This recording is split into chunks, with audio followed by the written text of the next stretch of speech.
Hi guys, hope you're doing well. I'm just going to show you how to play that bass line and break it down a little bit for you, show you what key it's in, things like that. Because once you know that, you can start to add in your own fills. So the PDF of the music and the backing track, which is just that drum beat, 5 minutes, so you can just practice, it can be downloaded. So just go to the link below if you want to get that. But let me just show you. So the first little bit is where we go to the 3rd fret of the A string, the C. The first of those notes is staccato. That little dot underneath means staccato, so play it short. Then we've got a slide to the 10th fret of the D string. So that's the octave above the C. Now play the first C at the 3rd fret with your first finger and slide up to play the higher C. With the same first finger, you kind of roll your finger downwards to catch that C. Then 3rd finger on the 12th fret and little finger on the 13th fret. Then we're going to the 4th fret of the E string, which is A flat. Another little slide using a little finger to the 8th fret of the A string. And we can stay in one position here, kind of running down the scale there. I'll get onto that in a minute, what key we're in. And the beginning of all of these kind of sections is a short followed by a long note. So now we'll move on to the G, which is the 3rd fret of the E string. That's a nice little run there. You see that a lot in bass lines. The little pattern there is the G on the 3rd fret, moving to the 5th fret of the A string, which is the 5th of that G. And then the 3rd, 4th and 5th frets of the D string. So that's a root, a 5th, a minor 7th and an octave. You hear that a lot in bass lines. So that's... Then you just shift across 1 fret to the A flat on the 4th fret of the E string. And you've got this little ghost note here. So that's just, when I'm playing that, I'm just flattening out all 4 fingers quite straight across all strings. You just get that dead sound. That's a ghost note. So it's just before you play the A flat on the 6th fret of the D string, the octave higher than the low one. So it's kind of like a funky kind of pop line. So I'm keeping everything quite short, but you can kind of experiment with note length, but that's kind of what we're going for here. And just to break it down a little, this is in the key of C minor. It's kind of C Aeolian, if you like, so the same thing. So all the notes that I was using to improvise, after 2 times round at the beginning, I went 2 times round as written, and then I just sort of started to improvise a bit. And if you know what key you're in, it's very easy to do this. So let me just show you a few little things as we go. And even that line there is just the first 3 notes of the C minor scale, just up the octave.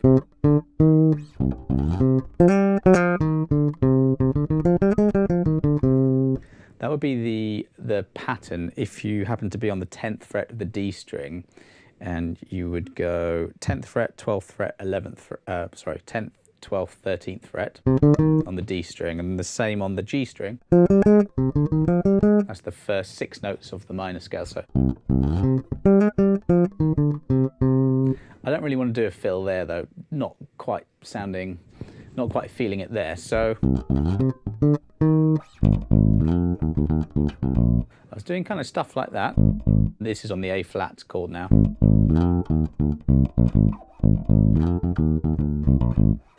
And I know all the patterns that are around here of C natural minor. There's a few ways of thinking about this, because now that we're on the A flat chord,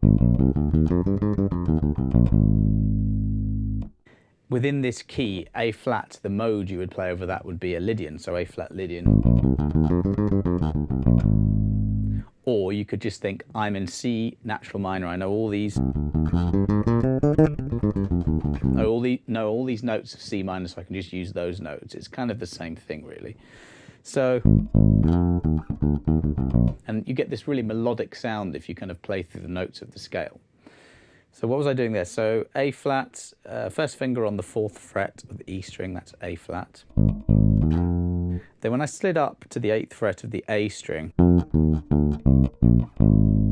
if you go 8, 6, 5 frets of the A string, and then on the E string you go 8, 6, and then 4. I'm doing that with my little finger, second finger and first finger. And I've got all those notes there. Now that is a G minor chord, and I already told you earlier we've got the root, the 5th, the minor 7th, and the octave. You could even play the G minor pentatonic scale over that, which essentially is all those notes just adding in a minor 3rd and a 4th. All those notes will work really nicely over that. Then it goes back to the A flat. Now at the end of the, what is it, 1, 2, 3, it's a 4-bar bass line.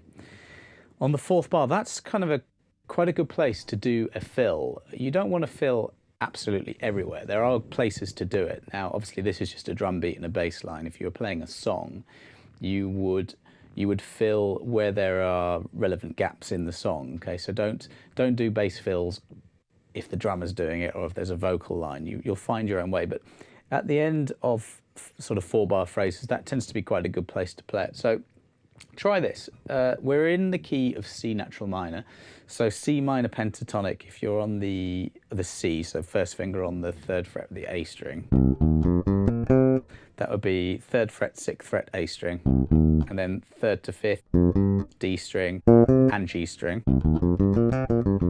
That's your C minor pentatonic scale. You can also do it on the 8th fret of the E string, same pattern, and then add the 8th to the 10th fret of the G string.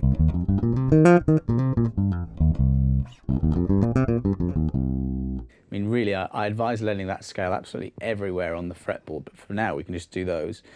So at the end, any of those notes of the minor pentatonic scale works fantastically well in fills. It's kind of a secret weapon, really, is that whenever you're playing fills on a bass, if you know what key you're in, just use that pentatonic scale. So in this example here, we're using a minor sort of key, so you'd use your minor pentatonics, and if you're in a major, you'd use your major. Okay, so knowing the relationship between a major and a minor scale really helps. Now obviously I'm talking a lot about theory here, but there's also, you know, techniques. And what was I doing there? I did a slide, ghost notes, hammer-ons, things like that. When you add a little bit of musical knowledge to you know, good technique and feel, that's when this starts to kind of sound really cool. At the end of that 4-bar phrase is a really good place to do a fill. So let's just quickly explore a few things you can do with that. So we're on the A flat with that ghost note, but I might just go, and that's that minor pentatonic shape starting on the 8th fret. So if I'm on the A flat,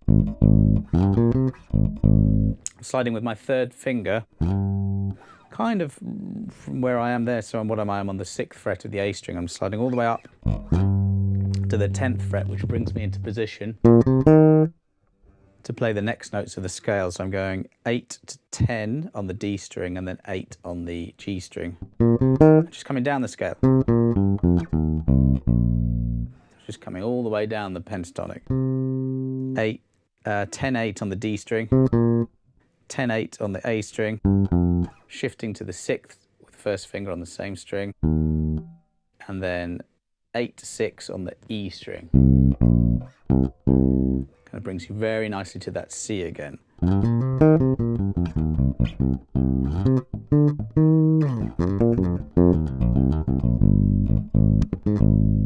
So what I recommend you do is download the drum beat, so that lasts for 5 minutes. Download the PDF as well, learn how to play that bass line exactly as is, and then just add some of your own little fills and touches in there.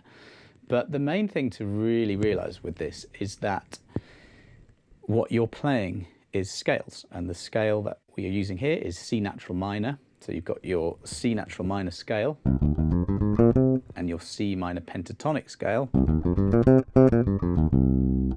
And really in pop and rock and funk and those kinds of styles of music, you're seeing the same scales over and over and over and again. So it's a really great idea to learn these inside out. So get hold of the backing track and just start improvising around it as you go.